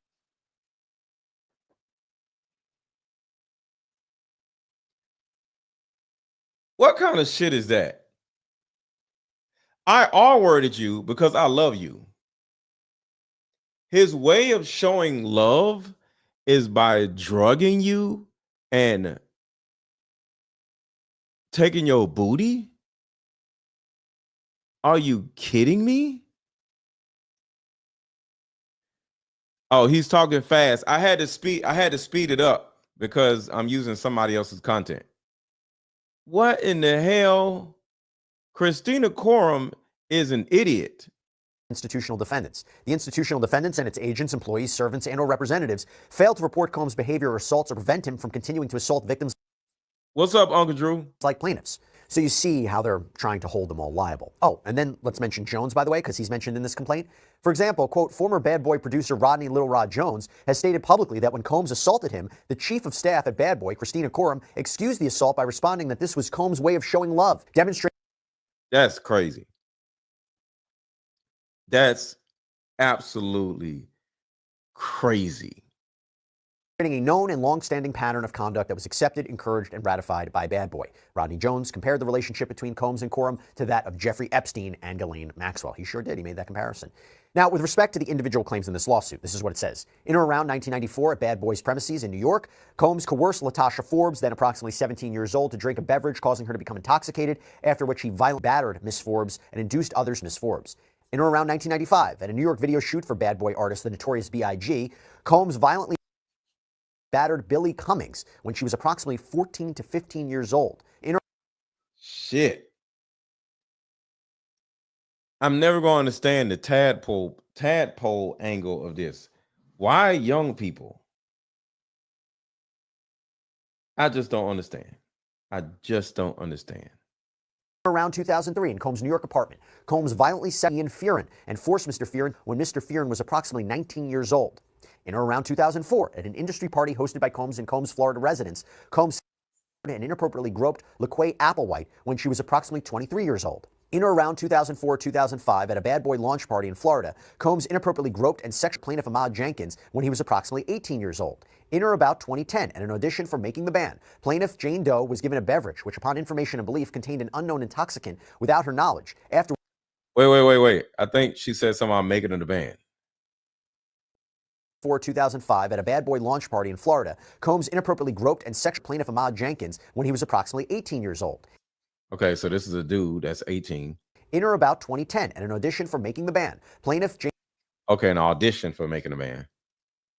Jane Doe was given a beverage which, upon information and belief, contained an unknown intoxicant without her knowledge, after which she was groped, set by Combs. In or around 2014, Combs and battered plaintiff Fallon Matthews in Illinois while Miss Matthews was intoxicated. And again, the allegation is that Corum and the employees and agents of the corporate entities they facilitated and They were enabling Diddy, and they did all of Diddy's doings. Why aren't they going to jail too? Why isn't Christina Corum going to jail? enabled or participated in the alleged use. And the reason they may have chosen to file all together, I mean, usually you see it if all the plaintiffs, all their claims, they were harmed by one common event or incident at one time. Doesn't always have to be the case. So there is an argument that there is a strength in numbers for a jury, especially for. What do you know, Uncle Drew? You said you know some stories. Did you know these people, Uncle Drew? Let me know what you got.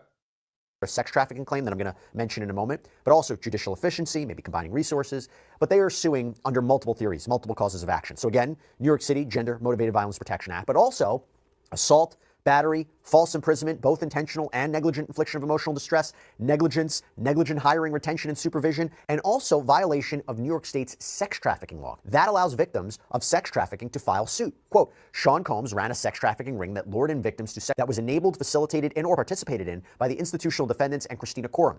Agents, employees, servants, and or representatives of the institutional defendants, including but not limited to Bad Boy CEO Christina Coram, also took part in the sex trafficking ring by providing Combs with power, authority, staff, and resources to lure in young men and women and set them as set forth above for the advancement or financial benefit of the institutional defendants and Christina Coram. In other words, keep Sean Combs happy, we all benefit. Thank you, Melissa, for the Cash App. I appreciate you. Thank you so much for the $20 Cash App. Thank you, Melissa. And if anybody else wants to drop a Cash App and buy me lunch, or, you know, because you're enjoying the show, Cash App is scrolling across the bottom of the screen, $ AARON 1000. $AARON 1000. Drop a Cash App, buy me lunch. Y'all already know I ain't ate yet. Buy me lunch, y'all. Becomes a question of, can they prove this happened? Many of these accounts occurred years and years ago. So even though technically they may be able to bring these claims, these lawsuits, can they win? Will they be able to get supporting documentation, or will it rely solely on the alleged victim's testimony? All right, so I got some more stuff. Everybody hit the like button. Everybody hit the like button. Everybody hit the like button. And Diddy's accuser is now saying that Jay-Z and Diddy's accuser is now saying that. And shout out to Khadijah Lynn. This woman's name is Khadijah Lynn on TikTok. Khadijah Lynn with 3 N's. Jay-Z and Diddy's accuser is now saying that Jay-Z is sending private investigators after her to intimidate her. The Jane Doe that dropped the lawsuit against Jay-Z and Diddy is now saying that Jay-Z is sending private investigators after her to try to lie and admit that her story about him was false. I do not know what is transpiring right now, but there is so much crazy stuff that is just now popping up in the news about all of this. The anonymous woman who accused Jay-Z of SA in a since-dismissed lawsuit is sticking by her story, and she said that he's intimidating and terrifying her. The Jane Doe doubled down on her claims in new legal court documents obtained by TMZ, and she said that Jay-Z is trying to bully her into saying that her accusations are bogus. And now I'm wondering if this Jane Doe sued Jay-Z for intimidating her with private investigators, like a lot of Tony Busby's clients sued Roc Nation for. I already know I will be looking for these documents, but right now this is hot off the press and I have just seen it. In the new court docs, the woman claims that she was recently approached outside of her home and cornered by 2 people who told her that they were investigators working for one of Jay's lawyers. She claims that the people tried to get her to sign an affidavit stating that her claims against Jay-Z were false, but she refused. The woman also claimed that the investigators asked her if attorney Tony Busby sought her out as a client and offered her money to pursue false claims against Jay-Z, 2 allegations which she denied. She claims that the alleged confrontation left her to feel intimidated and terrified, and she was wondering how they found her identity because she remained anonymous in media reports and legal proceedings. The woman even claimed that her parents were approached by 2 investigators asking similar questions about Busby and her SA story. She also revealed that she decided to drop the claim because she was frightened by the reaction from Jay-Z and his supporters, and she feared that she was going to be publicly outed and subject to public attacks. Now Jay-Z has filed a whole new lawsuit in Alabama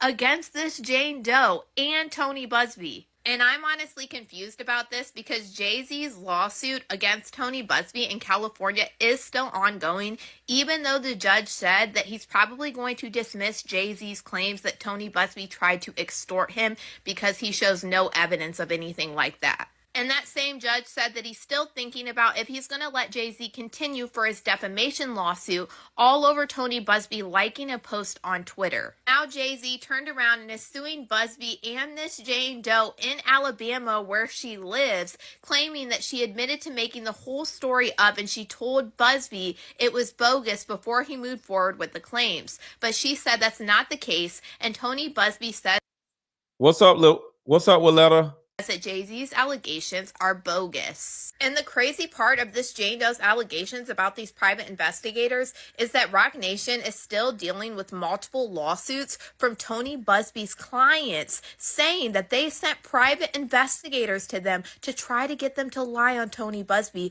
and file fake lawsuits. And the same private investigators that Tony Busby got a picture of from his clients is the same man that was going around and actually was at my friend Secret Service Sampson's house to question him about Diddy. In my opinion, I don't find her accusations about being threatened and intimidated by these private investigators far-fetched at all. All of this is absolutely wild. She's saying that she's threatened and been intimidated and been attacked by private investigators and her family into lying about her claims and trying to say that they were never real when she's standing 10 toes down. And now Jay-Z's filing a whole new lawsuit in Alabama while he still has a lawsuit that he's halfway losing in California. And meanwhile, Diddy's just silent as can be, sitting back like, hey, whatever be, just it be. Woo, this is crazy. But y'all let me know what you guys think about all this in the comments. Diddy was just hit with a new lawsuit from a member of the show I Want to Work for Diddy. Back in the 2000s, Diddy had a show called I Want to Work. So this is one of the people that was in the lawsuit that I just talked about. This is a little bit more deep. For Diddy, where he had a whole bunch of members come and live in a house and try out to be his assistant. He's hard, he's stern, and he's crazy. He's open my mind. Ride or die, we going to war. And back See, that show was good as hell. I watched a little bit of that damn show. That was a good ass show. Oh, let me back it up a little bit. Have y'all ever seen this show?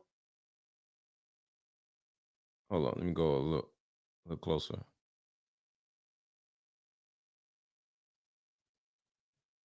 a member of the show I Want to Work for Diddy. Back in the 2000s, Diddy had a show called I Want to Work for Diddy, where he had a whole bunch of members come and live in a house and try out to be his assistant.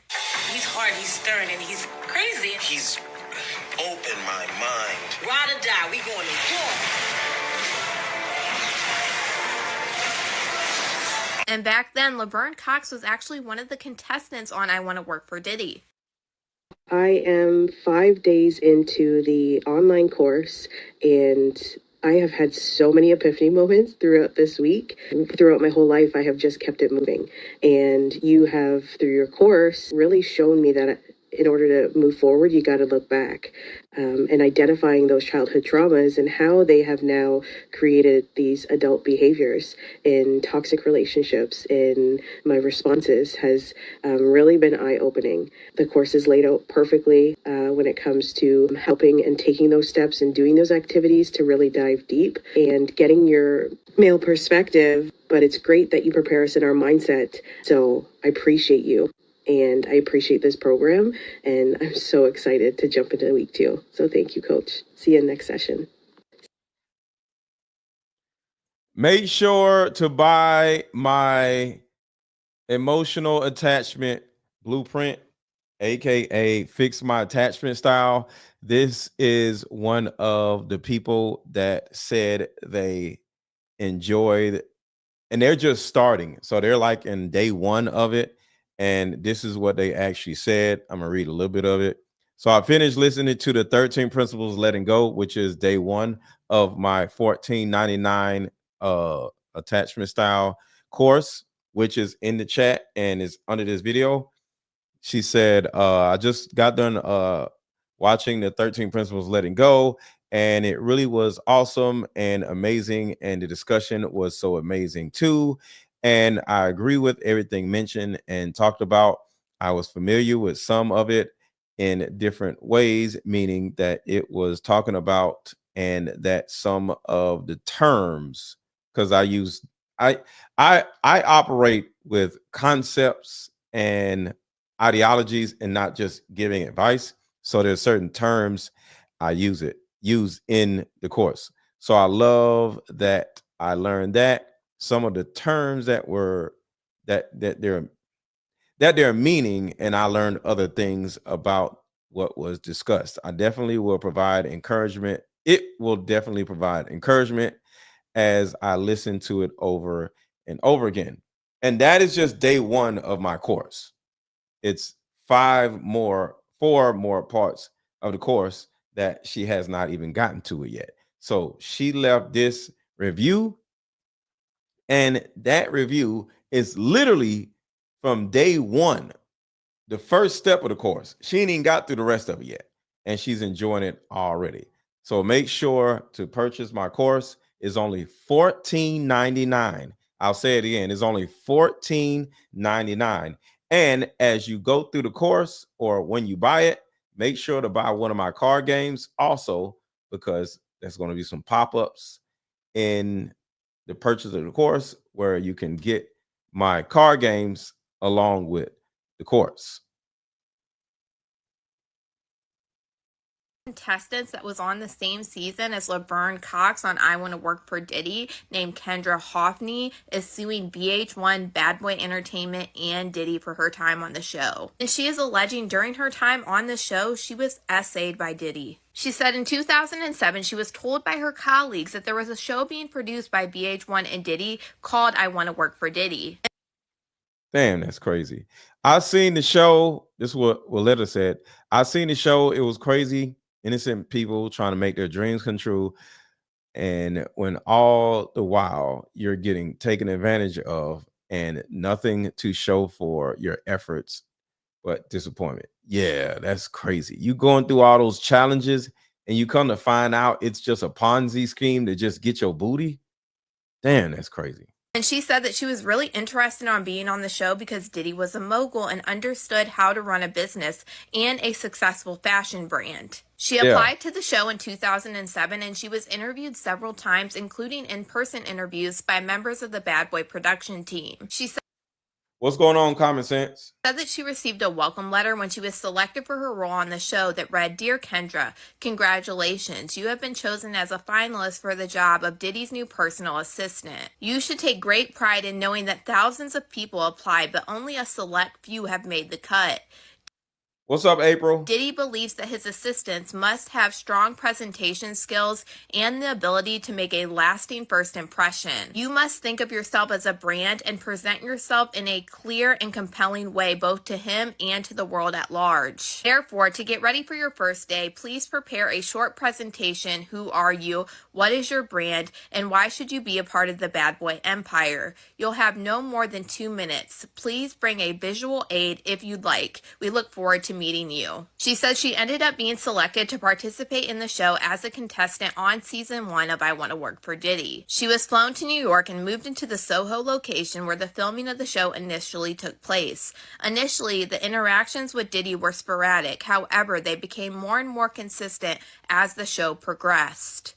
One night, she was invited to an after party in Soho where Diddy was present. The members of the cast were encouraged to attend. She says she was caught up in all the excitement of it all, the image of Diddy and her desire to be successful. She really wanted the job of Diddy's assistant, and she really wanted to end up working for him. She said that when she arrived at the party, she was taken into a back room where Diddy and several other individuals were sitting, partying, enjoying the evening. She said that there were a lot of illegal substances present and a lot of physical situations occurring, which made her feel uncomfortable. She was offered a drink, which she did accept, and then she was ushered over to where Diddy was sitting at. She alleged that as she drank the drink, she began to feel the effects of not only alcohol, but something stronger that caused her to become delirious. She said when she sat down next to Diddy after some conversations where he told her how beautiful she was and how excited he was that she was on the show, he guided her head down to have her perform oral on him. She felt pressured and uncomfortable considering the environment, but the substances that were in her drink took over, and the power dynamics of the situation had her increasingly powerless to resist. She wanted to leave, but as the oral with Diddy continued, she felt her body getting weaker and weaker, and she ultimately passed out. She said when she woke up in her bed at the I Want to Work for Diddy house with Diddy sitting on the foot of the bed. She said that at this point she knew that something was put into her drink. She felt weak and her private areas felt very sore. Damn. Shout out to Tay Baby for real. Just bought the course and dropped a cash app. Thank you so much. I appreciate you. You are going to love the course. and let me know what you think about it in my DMs or, in the chat or whatever after you took it. I always love to hear y'all's feedback on my products. At that point, she knew that she had been essayed, but she didn't know what to say or who to speak with. She was ashamed, confused, degraded, humiliated, and shocked, so she suffered in silence and continued on with the show. Soon after, the cast was invited to Diddy's Los Angeles mansion, and defendant VH1 flew them all out to film. She said that Diddy looked at her and said, "I want to see you again because I've been watching you and I think you're a star." She said that she was flattered and intimidated and experienced a complex web of emotions during this time. She said while she was in Los Angeles, additional acts of SA and misconduct by Diddy occurred. As a result of this misconduct, she was humiliated, resulting in extreme emotional distress, severe depression, excessive anxiety, and physical ailments. And I honestly, for a while, totally forgot about the show, and this was around the same time during making the band. And Diddy has been hit with a slew of lawsuits.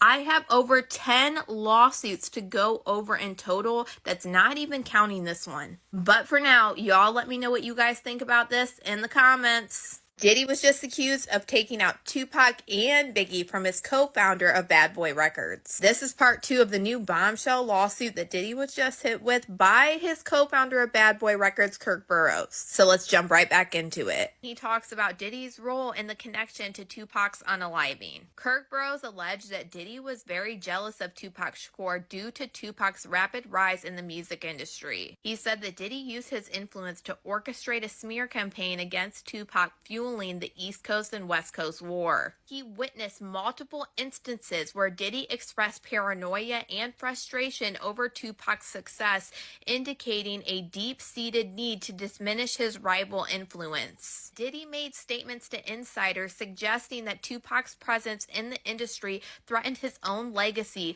leading him to take increasingly aggressive measures to overshadow and eliminate his competition. Kirk Burrows alleges that weeks prior to Tupac's unaliving, Diddy rented several vehicles and instructed several men from Harlem to drive those vehicles from New York City to Vegas. Kirk Burrows said that he questioned the logic of this decision, and he said that it would have been more cost effective to have the individuals fly. He rented the vehicles, paid each individual $150 per day, and he was also direct. And just so you know, the reason why they didn't fly is because they needed assault weapons in order to commit the crime that they committed. So they had to drive out there because most likely they had assault weapons in the trunk.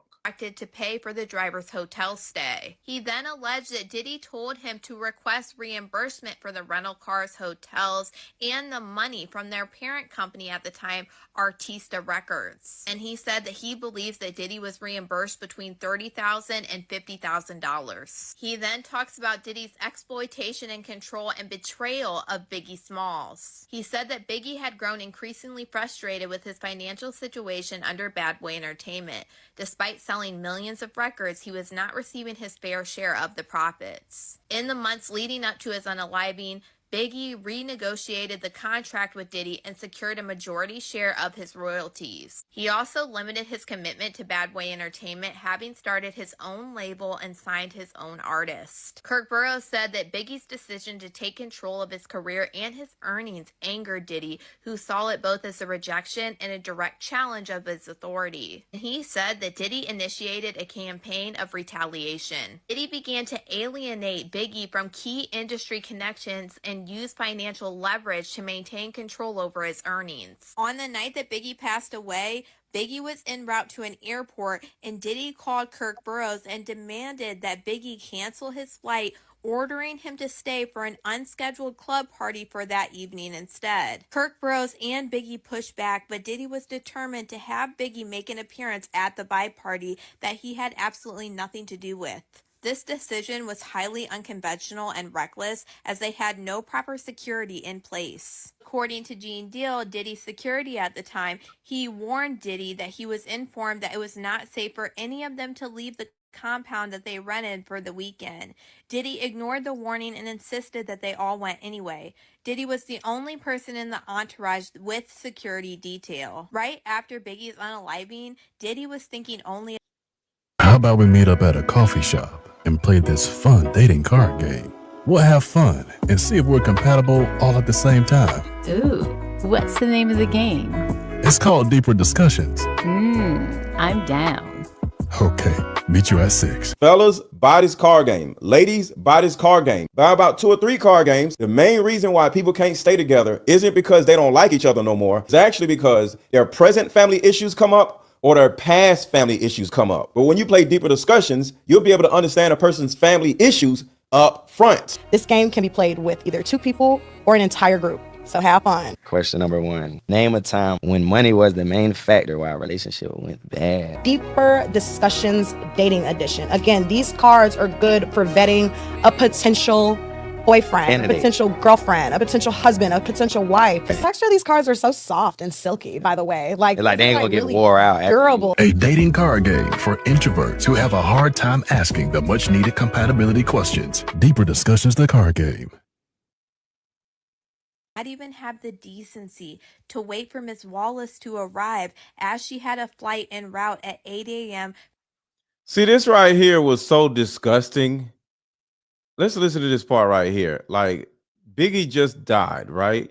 And here comes his mom, and Diddy just didn't even care to stick around. Say for any of them to leave the compound that they rented for the weekend. Diddy ignored the warning and insisted that they all went anyway. Diddy was the only person in the entourage with security detail. Right after Biggie's unaliving, Diddy was thinking only of himself. He did not even have the decency to wait for Miss Wallace to arrive as she had a flight en route at 8 a.m. from John F. Kennedy Airport to New York City to see her son. Diddy then contacted his longtime fixer, Clarence Avant, a powerful industry executive with deep connections, including with law enforcement. Avant used his influence with the LAPD police captain to facilitate Diddy's discreet escape from Los Angeles. Diddy allegedly was transported to a private airport via trunk of a police cruiser, allowing him to leave the city undetected as local gang members were searching downtown Los Angeles for him. The week after Biggie's unaliving, Diddy launched a public campaign saying that he was going to give Biggie a funeral fit for a king. However, behind the scenes, Diddy and his lawyer, Kenneth Mercedes, forced Kirk Burroughs to turn over Biggie's last contract, which had been negotiated to give Biggie greater financial independence. Diddy then instructed Kirk Burroughs to alter the agreement, awarding himself 100% interest in Biggie's works. Kirk Burroughs said that he refused to comply, but he was forced to hand over the original documents to Mercedes. When the contract was returned, the only parts that remained unchanged were the cover page and the signature page, but the body of the agreement had been entirely rewritten. And Kirk Burroughs said if that wasn't bad enough, Diddy charged Biggie's artist expense account for the full cost of his funeral, even though he gave public statements saying that he was being generous and he was going to give him a funeral fit for a king. Kirk Burroughs said that Diddy's exploitation of Biggie did not end there. 3 months after his funeral, Diddy released an album titled Puff Daddy and the Family No Way Out. And he said that he had to rely on the gifts of the survived bad boy artist to complete the album. With Biggie and Tupac out of the way, Diddy seized the opportunity to crown himself the king of hip-hop. He said a couple weeks later, and less than 4 months after Biggie's funeral, Diddy declared him the new king of hip-hop in a Rolling Stone magazine. This whole lawsuit is honestly absolutely insane, but the fact that we get to hear all of this in real time from somebody that worked very close with Diddy and somebody that was there when Tupac and Biggie were both unalived, and they are drawing the connections to Diddy once again, is honestly amazing to see. And even him coming out with his own allegations on everything that he had to go through while working with Diddy is insane. But y'all let me know what you guys think about all this in the comments.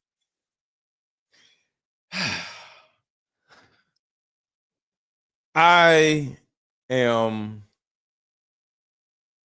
saddened by how many people that one man affected. I want y'all to think about how many people were allegedly R-worded or harassed, bullied, threatened, or just simply treated badly by Diddy is probably in the thousands of people. And the only thing I can think of is his mother. Because of this disgusting piece of shit mother of his, because she's the one who made him into this person.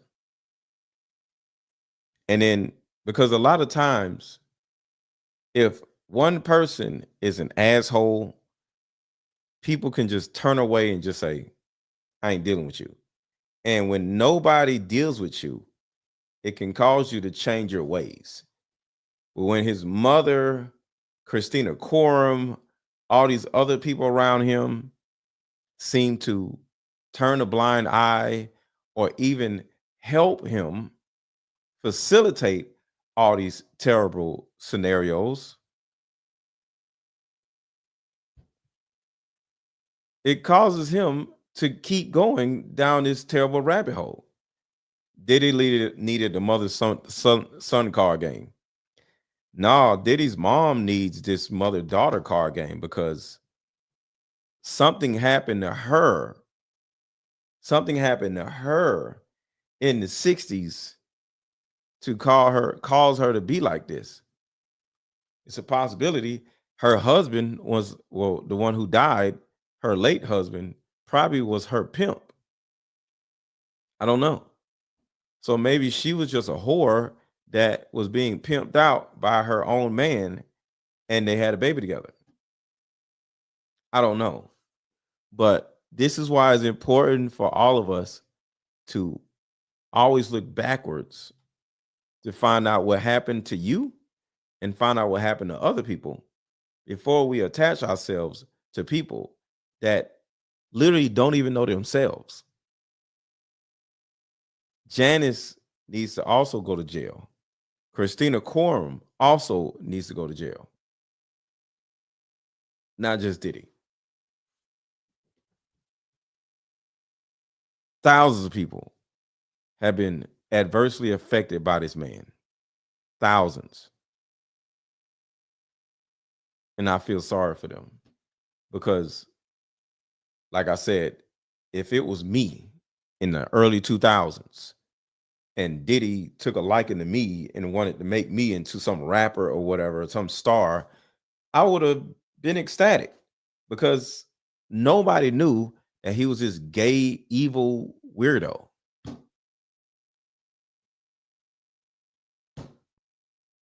It is what it is. So I'm out, y'all. Y'all have a good rest of y'all day. And if you enjoyed the show, drop a cash app, $AARON 1000, and or buy one of my beautiful products. But until next time, I'll see y'all probably tomorrow with a solution that will help every woman watching, regardless of age, regardless of background. See, in my 7 years of coaching women, the number one thing that I hear in my coaching sessions is her issue or tumultuous relationship with her mother. So what I've done is come out with a card game that will actually help mothers and daughters come back together. We have to get to the source of a woman's pain, her inadequacies, her insecurities, and heal that little girl inside of her before she goes out in the world as a woman. I call Like Mother, Like Daughter, therapy in a box. Therapy in a box is 50 questions for the daughter to ask the mother, questions that you always wanted to ask. And it's also 50 questions for the mother to ask the daughter. But when you're able to ask the questions that you always wanted to ask to your mother without her getting upset, without her pulling rank on you, the lines of communication are now open. When women are finally able to forgive their mother, relationships outside of the household would then blossom. Because for most women, there's a hurt little girl inside of her that never had an opportunity to be seen or heard. But all that stops when you buy my new Like Mother, Like Daughter card game. Order it now. The link is under this video. Click the link and let's start healing.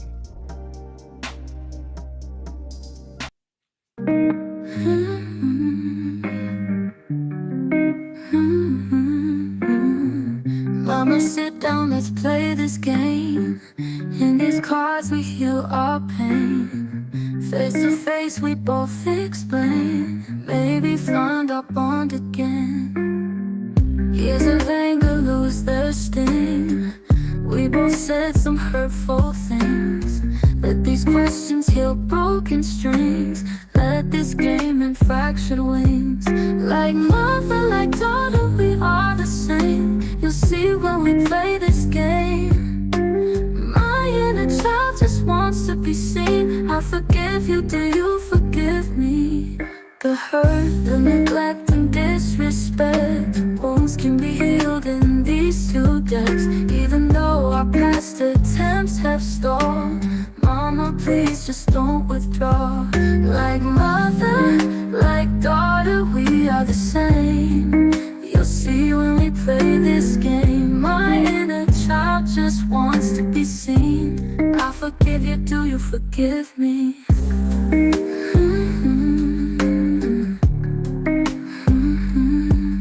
The hurt, the neglect and disrespect, wounds can be healed in these two decks. Even though our past attempts have stalled, mama, please just don't withdraw. Like mother, like daughter, we are the same. You'll see when we play this game. My inner child just wants to be seen. I forgive you, do you forgive me? Or the ones